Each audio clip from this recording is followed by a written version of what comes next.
Forget Wembley, forget the Champions League.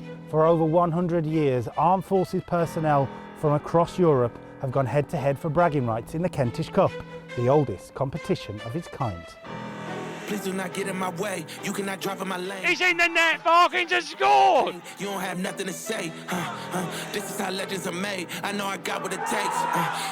And I'm not popping the brakes. And I'm not popping the brakes. I'm too competitive. I like the narrative. And he has scored for the French. Comparing with that is infinitive. Top of the throne, it is me. How you moving so when it's speed? It all started in 1919 at Chelsea's Stamford Bridge Stadium. A brilliant tournament followed, and 2 years later, the first real thing kicked off.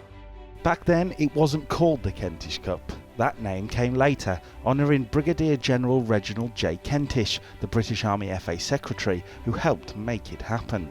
The Army were a major part of the early tournaments, and it was the Belgians who helped found the tournament and not the Dutch as we now know it. For 66 years, it was Belgium, France and UCAF battling for glory, until the French pulled out in 1987. The Dutch stepped in and a new normal set in.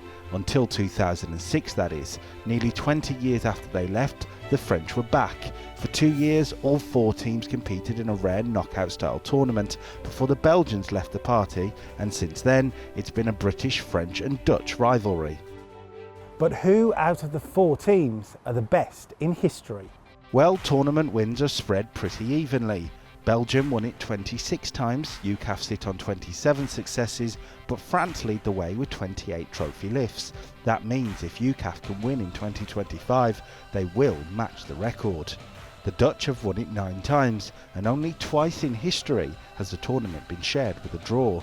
In terms of dominant eras, the Belgian team's straight 8 championships from 1973 to 1980 is the longest winning run, a feat that hasn't really been close to being matched after the French stopped UCAF's momentum in 2022. In more than a century, the Kentish Cup's only missed 10 years. World War II shut it down from 1940 to 46. The Belgian champions even hid the trophy from the Nazis. It was cancelled in 2015 after the Paris attacks, then in 2018 when the Dutch pulled out late. Covid hit pause in 2020 and 2021, but since then it's been game on. And those games are usually full of goals. In fact, only 12 of the 280 recorded tournament matches have ended in a 0-0 draw. That's just 4.29% and gives the likelihood of a goalless game coming every 23.3 matches. The last 0-0 draw exactly 23 games ago, when the French and the Dutch met in 2013.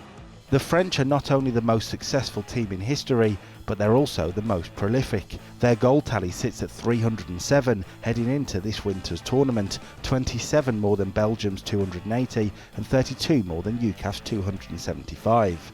In the past, some high-profile names have appeared at the tournament, especially during the national service era. England's 1966 World Cup winner Bobby Charlton stands out for the UK Armed Forces, while 3-time Ballon d'Or winner Michel Platini starred for the French, not forgetting Jaap Stam, the big Dutch man. Stars, goals and excitement. What more can you want from international football?